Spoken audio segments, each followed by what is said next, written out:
ይህ ታሪክ ስለ አንድ በምድር ላይ ተወዳዳሪ ስለሌለው ስሙ እንደ አፈ ታሪክ ስለሚነገርለት አስፈሪ ስናይፐር ነው። ኒኮላ ይባላል። ኢላማውን በኪሎ ሜትር ርቀት አይኑን በጨርቅ ተሸፍኖ መምታት ይችላል። ይህንን ስናይፐር አስገራሚ የሚያደርገው ግን ከወራት በፊት ምንም የማያውቅ ሂሳብ አስተማሪ መሆኑ ነበር። ኒኮላ ነፍሰ ገዳይ አይደለም። እንዲያውም እጆቹ ከልስላሴያቸው የተነሳ ጠመንጃ ቀርቶ ጠጠር መወርወር የሚከብዳቸው ከጦርነትና ከደም መፋሰስ ይልቅ ሕፃናትን ማስተማር የሚመርጥ ሮሮ መምህር ነበር።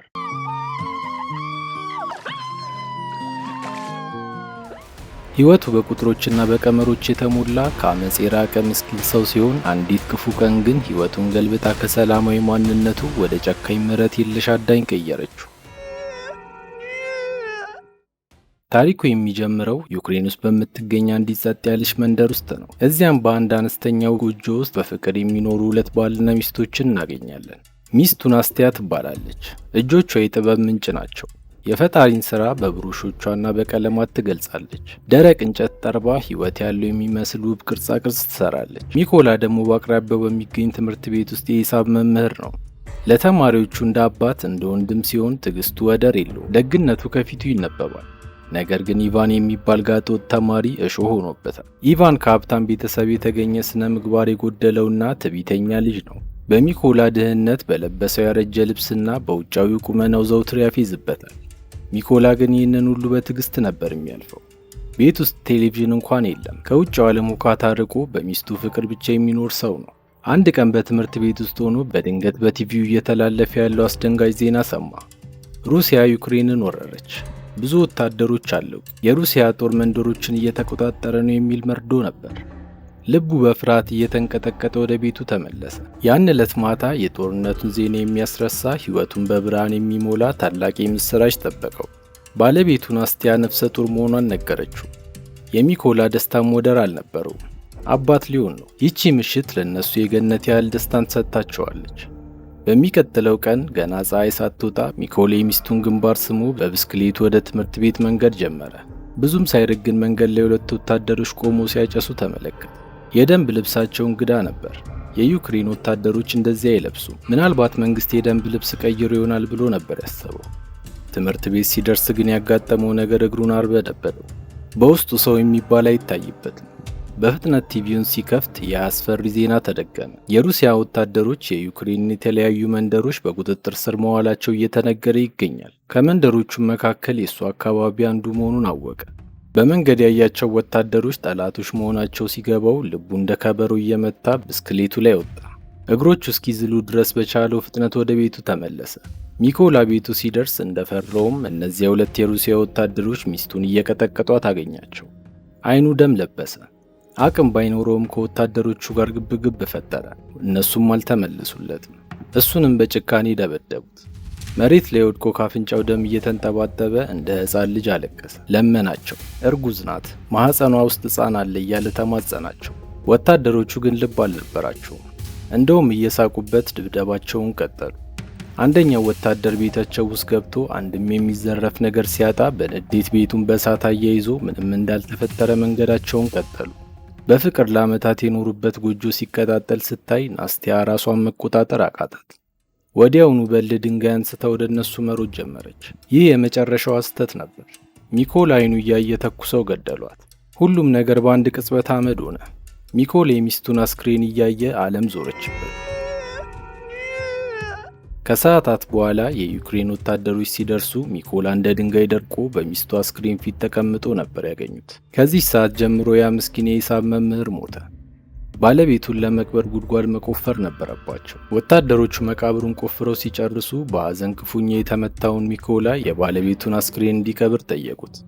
አፈር በላይዋ ላይ ሲከምር የባለቤቱ አካል ብቻ ሳይሆን የቀድሞ ሰላማዊ ማንነቱ፣ ደስታውና ተስፋውን ጭምር አብሮ ቀበረ። ነገር ግን ከዚህ ጥልቅ ሐዘን ስር የሚንቀለቀል አንድ አስፈሪ ስሜት በውስጡ አቆጠቆጠ። በቀል። ለሱ ደግሞ አንድ መንገድ ብቻ ነው ያለው። እሱም የዩክሬንን ጦር መቀላቀል ነው።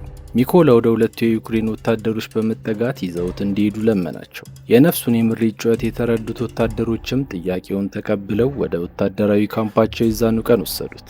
በካምፑ እንደደረሱ ግን ነገሮች አልጋ ባልጋ አልሆኑም።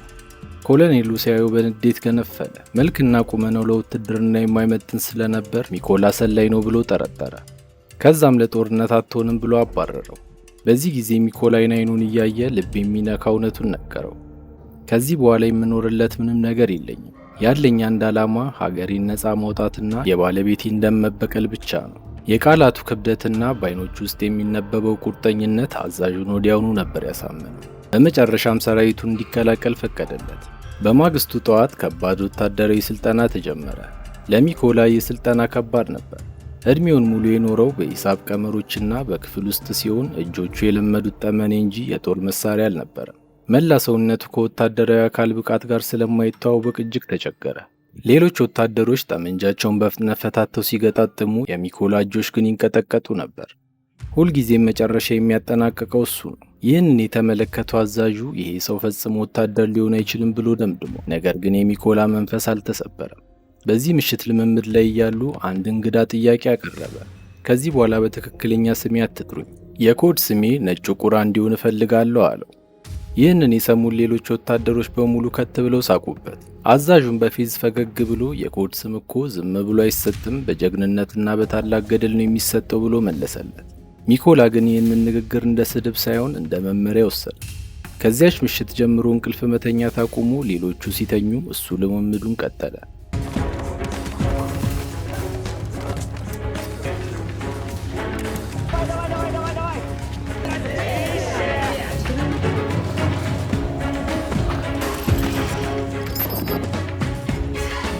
አንድ ቀን አዛዡ ሰልጣኞቹን ሁሉ ሰብስቦ ካምፓቸው ትልቅ የስናይፐር እጥረት እንዳለበት ገለጸ። ስለዚህም ከመሃላቸው ስናይፐር መሆን የሚፈልግ ካለ ጠየቀ። ጥቂት ወታደሮች ወደፊት ወጡ።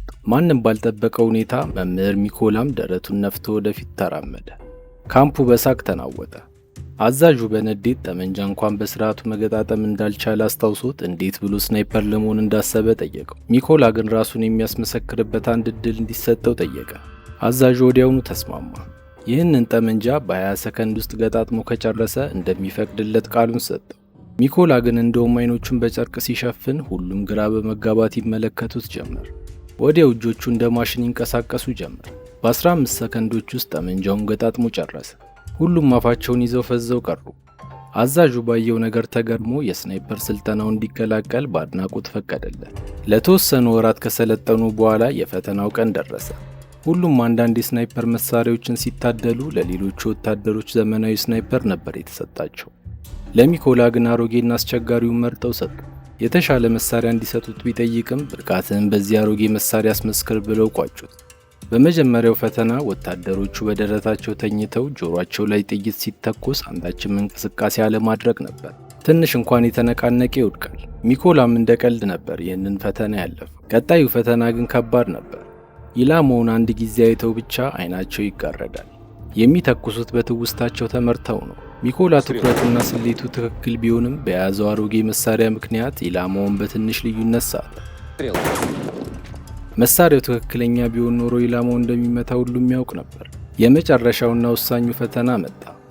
ይህ ደግሞ በጨለማ ውስጥ ላፍታ ብርሃን ይለቀቃል። ኢላማቸውን አንዴ ካዩት በኋላ ፊት ለፊታቸው የሚጨሰውን ጭስ አልፈው ኢላማውን መምታት ነበር። ምርጥ የተባሉት ስናይፐሮች እንኳን ይህንን ፈተና ይስታሉ። ከሰልጣኞቹ መሃል አንዳቸውም ብረቱን እንኳን አላገኙትም። የሚኮላ ተራ ደረሰ። እሱም ብርሃኑ ሲበራ አልተኮሰም። ራሱን አረጋጋ፣ ትንፋሽ ወሰደ። የሂሳብ እውቀቱን ተጠቅሞ የብርሃኑን ፍጥነት፣ የንፋሱን አቅጣጫና ርቀቱን በሂሳብ ቀመር ካሰላ በኋላ ቃታውን ሳበው።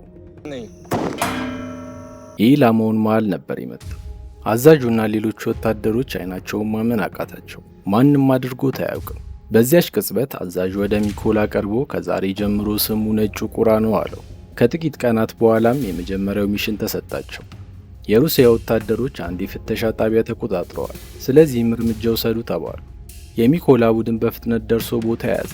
ልቡ በበቀል እየተቃጠለ አይኖቹ ጠላት ላይ ያነጣጥረዋል። በአቅራቢያው የነበሩት የሩሲያ ወታደሮች ላይ ጥቃት ለመሰንዘር እየተዘጋጁ ባለበት ሰዓት ግን ድንገት አንዲት መኪና ወደ ፍተሻ ጣቢያ ስትጠጋ ተመለከቱ። ኮሎኔሉ ማንም ተኩስ እንዳይከፍት አዘዘ። በዚህ ሰዓት የሩሲያ ወታደሮች መኪናውን አስቆመው ተሳፋሪዎቹን በሙሉ አስወረዱ። ፓስፖርታቸውን እየቀሙ መኪናውን መፈተሽ ጀመሩ። ምንም አጠራጣሪ ነገር ስላላገኙ እንዲሄዱ ፈቀዱላቸው።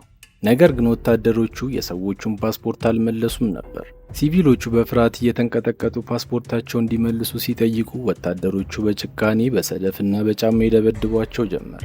ይህንን ሂሳባዊ ድርጊት በማጉያ መነጽሩ ሲመለከት የነበረው ኮሎኔል ደሙ ፈላ።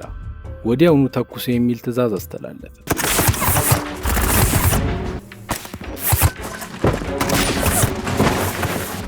በዛው ቅጽበት እንደ መብረቅ የወረደው ጥይት አንድ ባንድ ወታደሮቹን አናት አፈረሰው።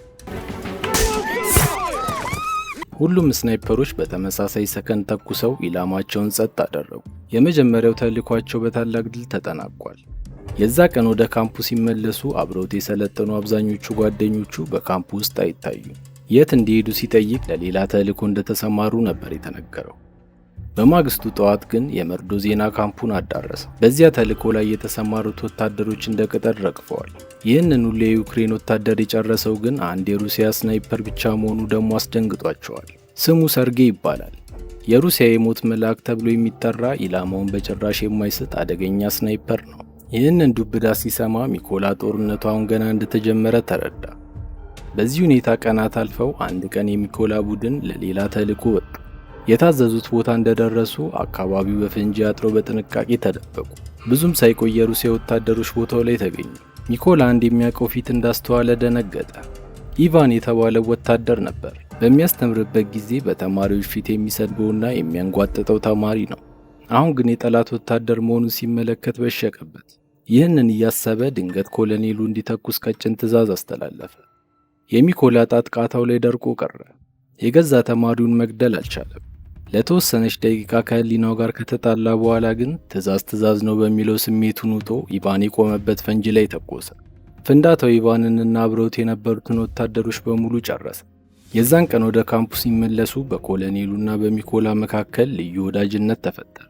አሁን በሚኮላ ብቃት ሙሉ እምነት አድሮበታል። ምሽት ላይ ኮሎኔሉ የኪስ ቦርሳውን አውጥቶ አንድ ፎቶ አሳየው። ይቺ ውድ ባለቤቴ ነች፣ እነዚህ ደግሞ ሁለቱ ሴት ልጆቼ ናቸው አለው። በናፍቆት ትኩር ብሎ እያያቸው ነው። ልጆቹ ወታደር እንደሆነ አያውቁም። የሚያውቁት ነጋዴ መሆኑንና ለንግድ እንደወጣ ነው። ባለቤቱም ለስነ ልቦናቸው ጤንነት ስትል ይህንን ሚስጥር ጠብቃለታለች። ይህንን ሚስጥር ካጋራው ቀን ጀምሮ ቅርበታቸው በይበልጥ ጨምሮ እንደ ታላቅ ወንድም ሆነ። በማግስቱም ጠዋት እጅግ ወሳኝ ለሆነ ተልዕኮ ተሰማሩ። አንድ የሩሲያ የጦር ቡድን በአንድ ሸለቆ እንደሚያልፍ መረጃ አግኝተዋል። እነሱም ለማጥቃት የሚመቻቸው ቦታ መርጠው ሚኮላና ኮሎኔሉ ቦታ ያዙ። ብዙም ሳይቆዩ ሁለት የሩሲያ ወታደሮች ከቡድናቸው ቀድመው ቀረቡ። ሚኮላ እነዚህን ወታደሮች አትኩሮ ሲያያቸው ደሙ ተንተከተከ። ከሁለቱ አንዱ የሚኮላን ሚስት የገደላት ያ ጨካኝ ወታደር ነበር። ሚኮላ መላ ሰውነቱ ተንቀጠቀጠ። እንድተኩስ ይፈቀድልኝ ሲል ትዕዛዝ በሚመስል ድምፅ ጠየቀ። ኮሎኔሉም አሁን ከተኮስክ የሁላችንም ሕይወት ያበቃል በማለት ትዕዛዙን እንዲጠብቅ አስጠነቀቀው። ሚኮላ ግን መስማት አልቻለም። የሚስቱ ደም ይጮህበት ጀመር። ደግሞ እንድተኩስ ይፈቀድልኝ አለ። ኮሎኔሉም እንዳይተኩስ በድጋሚ አስጠነቀቀው። በመጨረሻ ግን ስሜቱን መቆጣጠር አልቻለም። ትዕዛዙን ጥሶ ተኮሰ። ሚስቱን የገደለውን ወታደር ጭንቅላቱን በትሎ ጣለው። የበቀል ጥማቱ ቢቆርጥም የጥይት ግን ቦታቸውን ወዲያውኑ አጋለጠ። ኮሎኔሉ በንዴት እያንባረቀበት የሚፈራው የሩሲያ ስናይፐር ሰርጌይ በአካባቢው ስለነበረ ማሰቢያ ሰዓት እንኳን ሳይሰጣቸው ኮሎኔሉን መታው። በሱ ጥፋት ያለቀው ሕይወት ማለፉን ሲያይ ሚኮላ ዞረበት። የሩሲያ ወታደሮችም እያከታተሉ ቦታውን በቦምብና በጥይት ያተራምሱት ጀመር። ሌላ አማራጭ ስላልነበረው የኮሎኔሉን አስክሬን ተሸክሞ የሞቱን ከጠላት ክልል ማምለጥ ቻለ።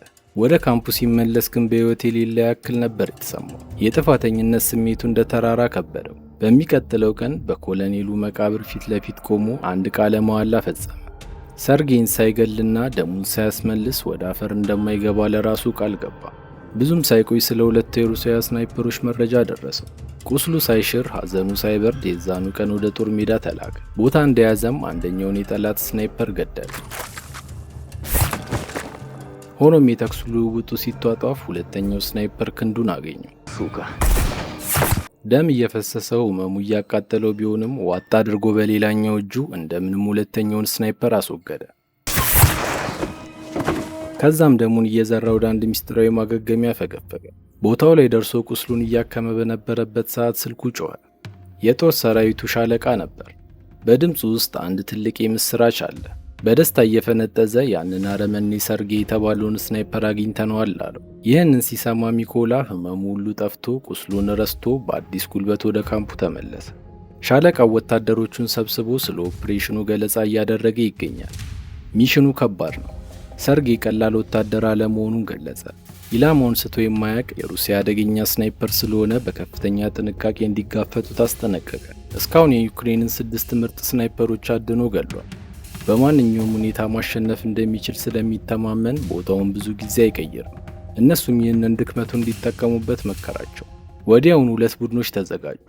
የመጀመሪያው ቡድን ከፊት ለፊቱ በመተኮስ የሩሲያ ወታደሮችን ትኩረት ሲስብ፣ ሁለተኛው ቡድን በሚስጥር ከኋላ በኩል ያጠቃል።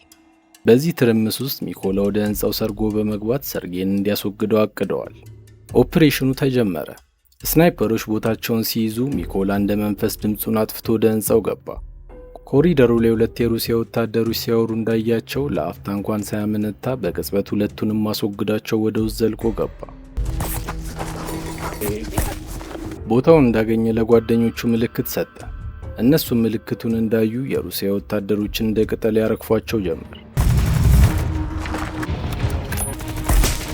ከህንፃው አናት ላይ ሆኖ ሁኔታውን የሚቆጣጠረው ሰርጌ ከቡድኑ የሚላክለት ሪፖርት መቋረጡን አስተዋለ።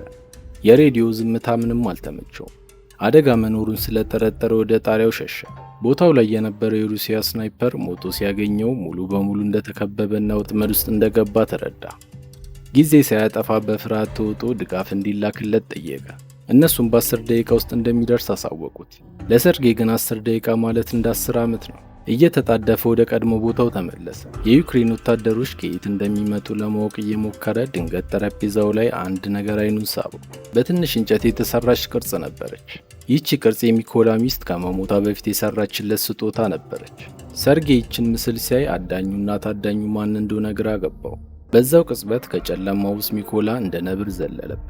ጠመንጃውን የሚተኩስበት ጊዜ አልነበረውም። አይኖቹ ደም ለብሰው የባለቤቱን ሞት፣ የኮሎኔሉን ደም፣ የጓደኞቹን ሕይወት ለመበቀል ቢላዋውን ስቦ ወጋው። አንዴ አይደለም፣ ሁለቴ አይደለም። የበቀል ጥማቱ እስኪወጣ ድረስ ደጋግሞ በመውጋት ቋጭ።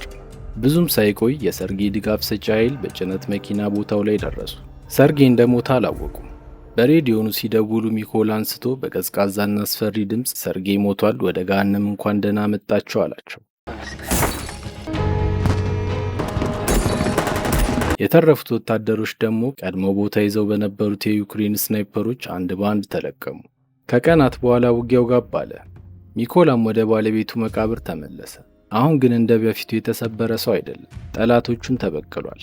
መቃብሩ ፊት ተንበርክኮ እንባው እየወረደ ቃል ኪዳኑን እንደፈጸመና ጠላቶቻቸውን እንዳጠፋ በመንገር ነፍሷ በሰላም እንድታርፍ ተመኘ። ታሪኩ ግን እዚህ ላይ አላበቃም። ሚኮላ ወደ ቀድሞ የመምህርነት ሕይወቱ አልተመለሰም። ቃለ መሐላውን አደሰ። እስከ መጨረሻው እስትንፋሴ ድረስ ሀገሬን እጠብቃለሁ ብሎ ማለ። የሂሳብ መምህሩ ሞቷል። ነጩ ቁራ የተባለው ጀግና ግን እንደ አዲስ ተወልዷል።